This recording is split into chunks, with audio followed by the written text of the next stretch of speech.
Somewhere above the clouds, wedged between mountains that seemed to touch the sky, there was a valley no outsider had ever set foot in. A place where the rivers ran silver, where the crops never failed, where every soul who lived there believed, without question, that they were blessed. But peace like that doesn't come free. Not here. Behind those quiet, perfect walls was a secret 500 years old. The people of Elara Valley weren't being protected from the world outside. They were being kept from it. Because the goddess who saved them was the same goddess who locked the door behind her. And the one person with the courage to say it out loud was the girl whose entire life's duty was to keep the darkness away. Before we go any further, if stories like this pull you in, hit like and subscribe to Land Tales. It genuinely helps us keep telling them. Her name was Elara, the Lantern Keeper. This is the story of the night she lit a path that was never meant to be found again. For as long as anyone could remember, the people of Elara Valley lived by one rule, simple enough for a child to understand: never leave. The goddess Iolia had warned them generations ago that beyond the northern peaks lay nothing but ruin, war, death, suffering without end. She told them, "The valley is your shelter. The mountains are your protection." And they believed her. Why wouldn't they? The harvests never failed. No sickness lingered longer than a season. Children grew up safe, fed, and certain of their place in the world. When you have that, you don't ask many questions about the price of it. Every year, on the night the first frost touched the highest peak, the people gave thanks. They lit 1,000 lanterns and sent them drifting up along the cliffs, a river of gold climbing toward the goddess's home. And every year, one person alone carried the sacred weight of keeping those flames burning through the long dark, tending the great tower, feeding the eternal fire at its heart, making sure the light never once went out. That person was Elara, the youngest lantern keeper the valley had ever known, chosen at 12 years old when the flame in the tower's central hearth had, for one impossible heartbeat, gone still, and then leapt back to life the moment her small hand touched the stone. The elders called it a sign. Elara, if she was honest with herself, had always thought it felt more like being chosen by something that needed her, rather than something that loved her. She grew up inside that tower more than she grew up inside her own home. She knew every crack in its walls, every draft that crept through its windows, every one of the 1,000 small sounds it made settling at night. She knew the names carved above each doorway, names of keepers who had come before her, going back further than anyone could count. But unlike everyone else in Elara Valley, Elara had questions. Not the polite kind children ask and forget by morning, the kind that sit in your chest for years, growing heavier the longer nobody answers them.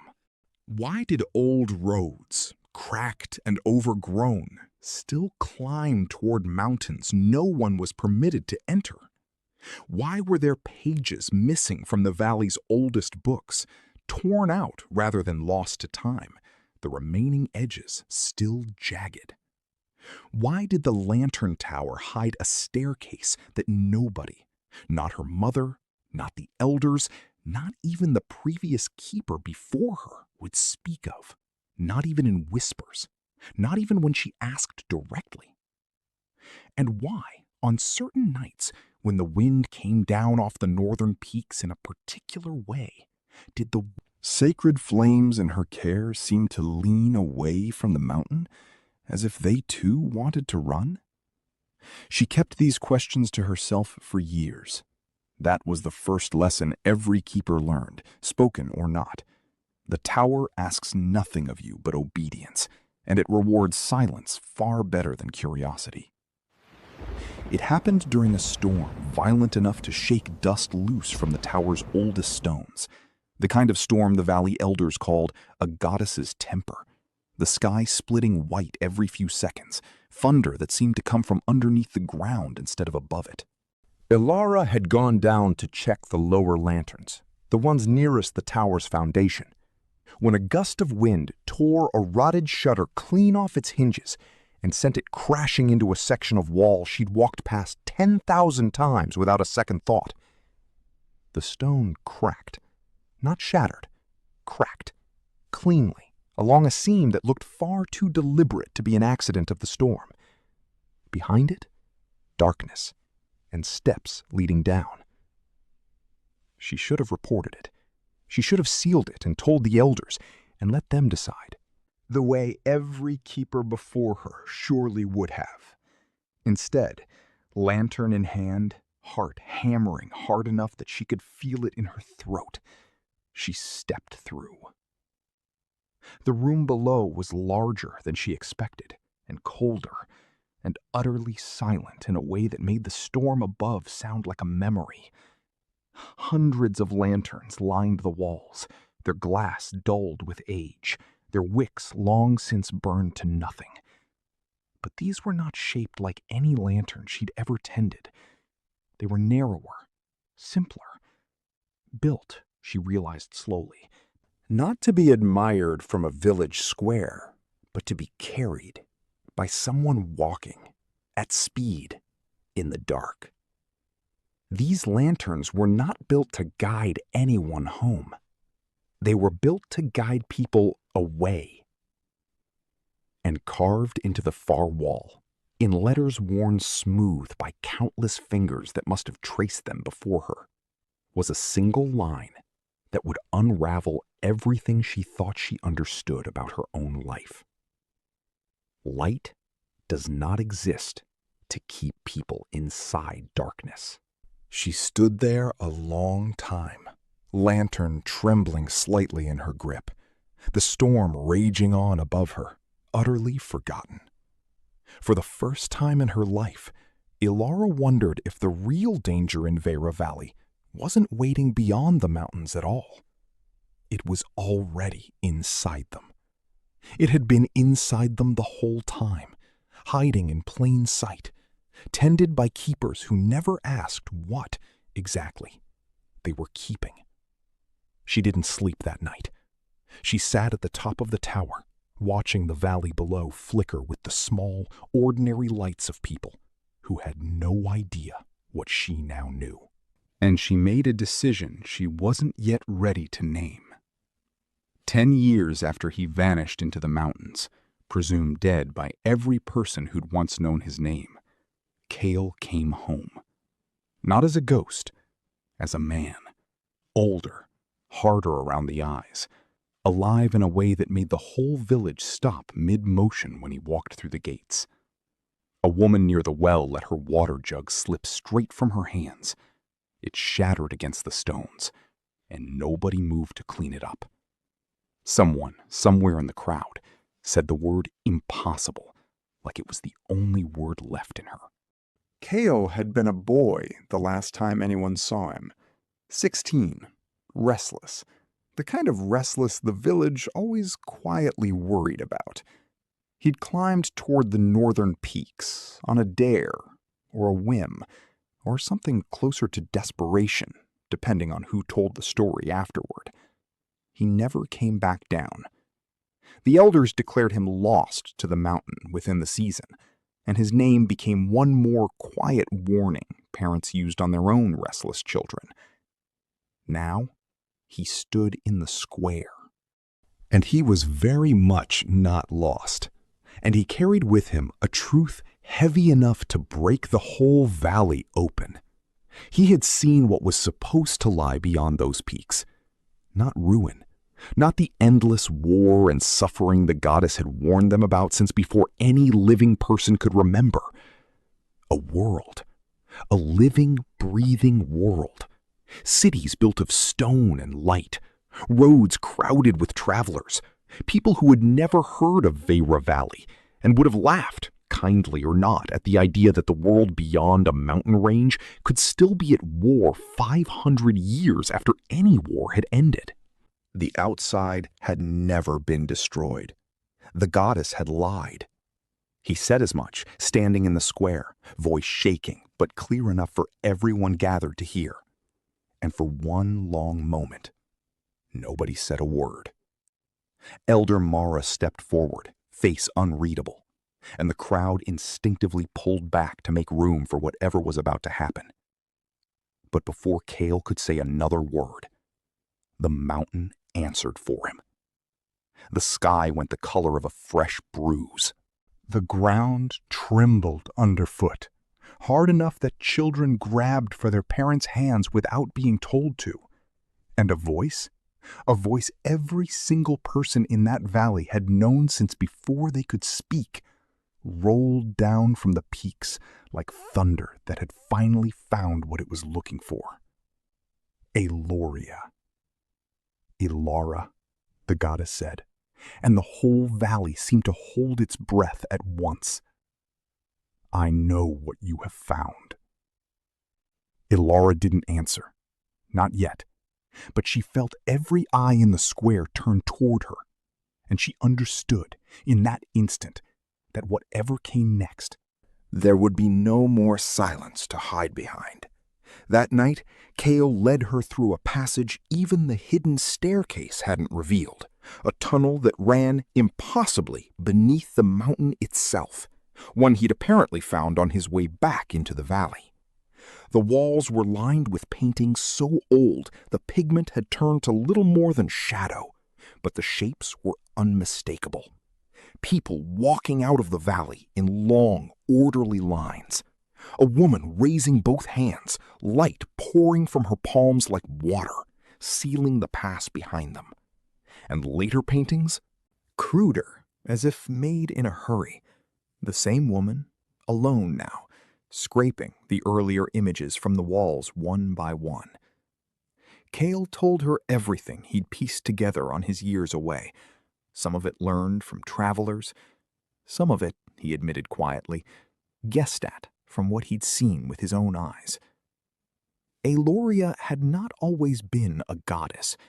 She had been a guardian, nothing grander than that. Long ago, when the war beyond the mountains threatened to spill into the valley and swallow everyone in it, she had raised the barrier to protect the people sheltering behind her. It had been, by every account, an act of genuine mercy. But wars end. This one had ended decades into her vigil, and she should have taken the barrier down. She didn't. Because somewhere in those long years of standing watch, alone on a mountain while the people below built their lives without ever needing to look up and thank her by name, her protection had curdled into something else. Fear, Cale said. Fear that if the wall came down, the people would leave.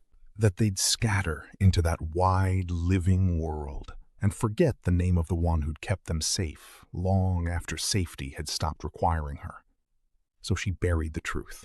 She erased the history, page by page, painting by painting.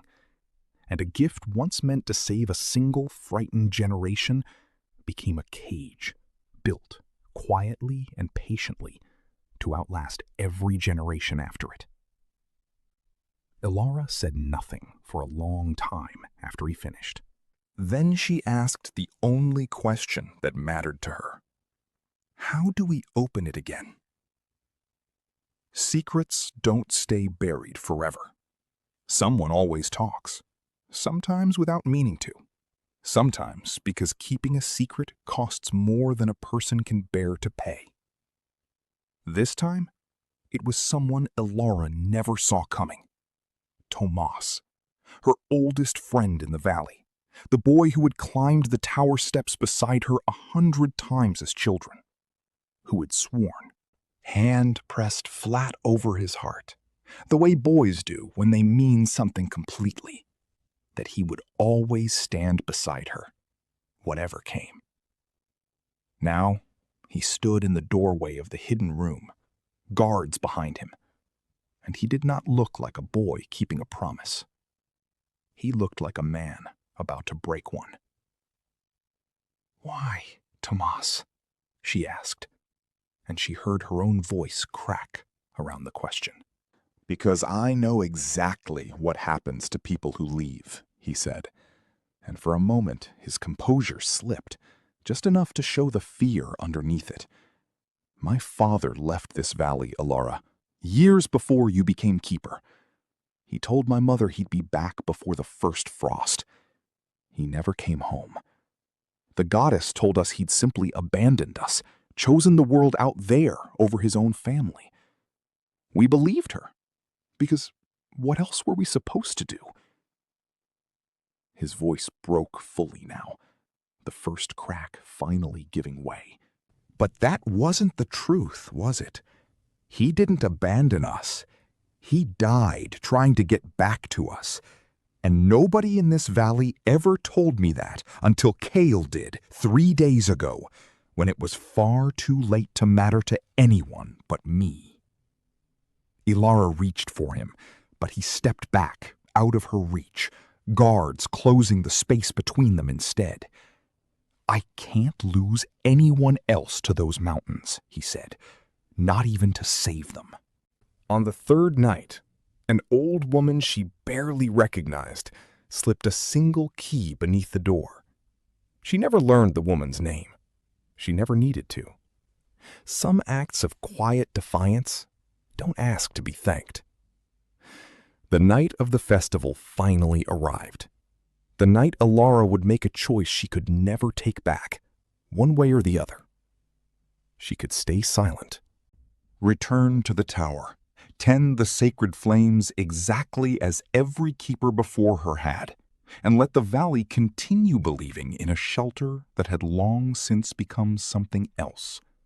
She could live out a long, comfortable, peaceful life, built entirely on a lie she alone understood. Or she could climb the tower one final time and let the truth burn. She chose the fire. While the square below filled with thousands of lanterns and the sound of a whole valley celebrating a blessing they didn't know the true cost of, Elara climbed alone, Kale's stolen key in one hand and a single match in the other. She lit the first forbidden lantern, then a second, then a third, and a fourth, each one catching faster than the last, as though they too had simply been waiting 500 years for someone brave enough to strike the match. A road of light unfurled through the mountains below, impossible and undeniable, cutting straight through rock that had stood sealed since before anyone's grandparents were born. Below, the festival crowd went silent all at once, and then gasped as one enormous breath. For the first time in 500 years, the mountains opened. Elara did not arrive as a voice this time, or a legend recited at bedtime to frighten children into obedience. She arrived as a woman, tall, silver-lit, and utterly, visibly furious in a way that made her look, for the first time in Elara's life, less like a god and more like someone who had just watched everything she'd spent centuries building slip through her fingers at once. "You would destroy my protection?" the goddess demanded, and the mountain itself seemed to lean in around her words. "No," Elara said, and though her voice shook, it did not break. "I would give them back their choice. That was never yours to take." "You understand nothing of what I've spared this valley. I understand that a shelter you have to lie to maintain isn't a shelter anymore," Elara said. "It's just a prettier word for a cage." The goddess's light flared white-hot, and for a moment Elara thought the mountain might simply come down on top of them both. "Then pay the price for what you've broken," Eloria said, and her voice, for the first time, sounded almost sorrowful underneath the fury, and the curse began. The lantern's flame in Elara's hand didn't die. It moved. It poured out of the glass and into her, through her hands, up her arms, a fire that didn't burn so much as it hollowed. She fell to her knees on the tower stones.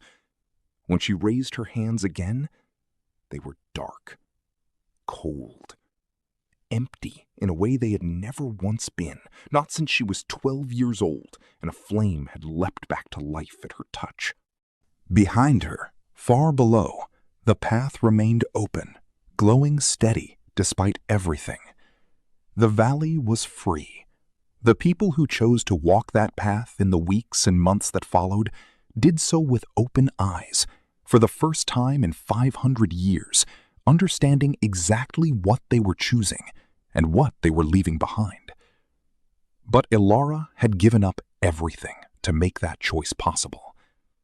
The Keeper of Light could no longer create light of her own. Every flame she touched now guttered and died in her hands, as if her fire, once so certain, had simply forgotten how to exist. She kept her post in the tower anyway, because someone still had to, and because leaving felt like one more lie she wasn't willing to tell.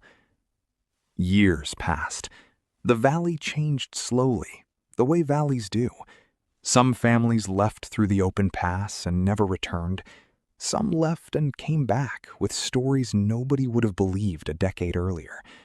Most simply stayed, but stayed differently now, knowing the door had always been there to walk through if they chose. Tomas never fully forgave himself, though Elara, in time, forgave him.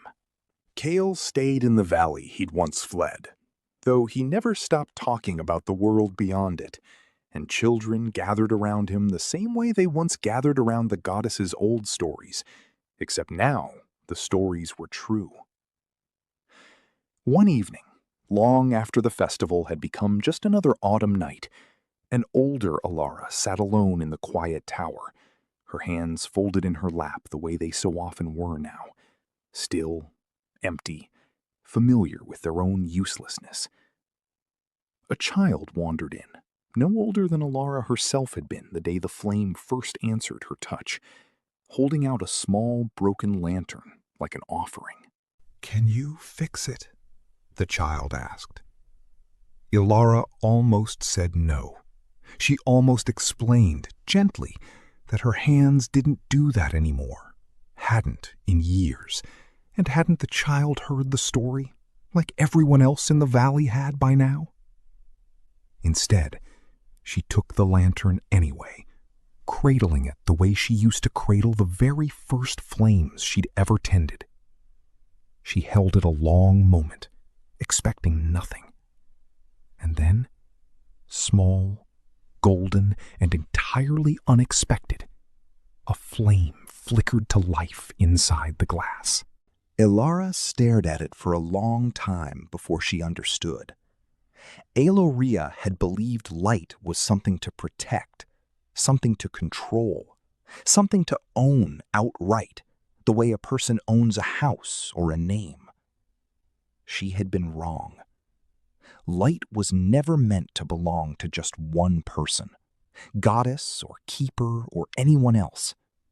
It was always meant to be shared, passed hand to hand, lantern to lantern, exactly the way it had just passed from her own tired hands into a child's small ones.